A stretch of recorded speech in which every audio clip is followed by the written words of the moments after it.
Every life tells a story. Join Frank Julian as he shares his one chapter at a time from Story of a Soul 2, releasing every Wednesday. The Story of a Soul 2 by Frank Julian with Sean O'Neill, narrated by Frank Julian. Chapter 30, Fawn Goes to School. That first year, a large number of cans and a generous amount of money were collected.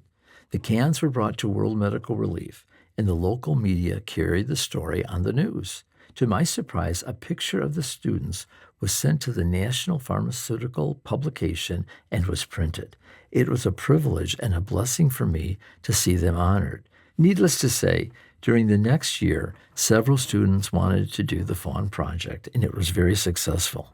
The professor was coordinating it and kept me posted.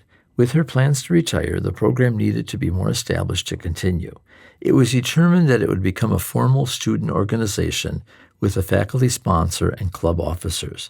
I have been involved in selecting and interviewing the candidates, all of whom have been impressive in the years since. Each year, the Fawn Student Operation has had fundraisers and help with Fawn activities, culminating with the cans being brought to World Medical Relief and the money going to Fawn to help with shipping. At graduation, new officers of the Fawn Student Organization wear a red cord to signify their participation in it. In the program for the actual ceremony, all of this is explained.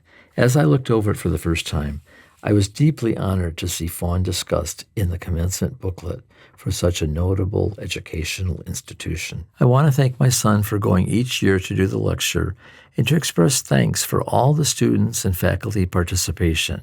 These individuals continue each year, and I hope it will become an idea that spreads to other schools. It is strange to me how I often know that something is going to occur before it happens. I always felt that Motown Records would be involved with Fawn. One day I received a call from Glenn, the manager of the Motown Christmas show. It was made up of members of the original Motown groups. I loved Motown when I was growing up, and meeting members of the Miracles, Temptations, and Martha Reeves herself was very special to me. I just feel that God gives us special moments. We held 3 Christmas concerts, and they were nicely attended. It was fun, and these events did end up raising money for the organization.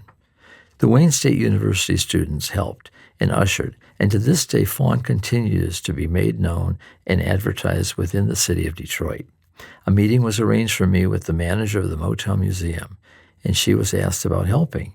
I asked if she could get Diana Ross to do a benefit concert. The jury's still out on that one, but God has surprised us with Fawn-related developments before. I have been awarded 2 humanitarian awards, one for the work done in Africa from FAWN, Faith at Work Ministries, awarded to me by their esteemed founder, Minetta Hare, the other from the Wayne County Pharmacy Association. I was honored at 2 separate dinners with my family present. We were joined by the pharmacy students at the Pharmacy Association dinner, and I still think they had something to do with getting that award. We held a beautiful black tie affair at the Charles A. Wright African American Museum in Detroit in February 2009. It was well attended and was an evening that I will never forget.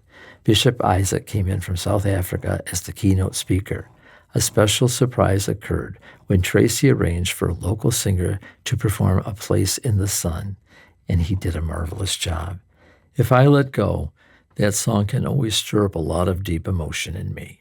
Thank you for listening. Join Frank Julian every Wednesday for a new chapter of Story of a Soul 2.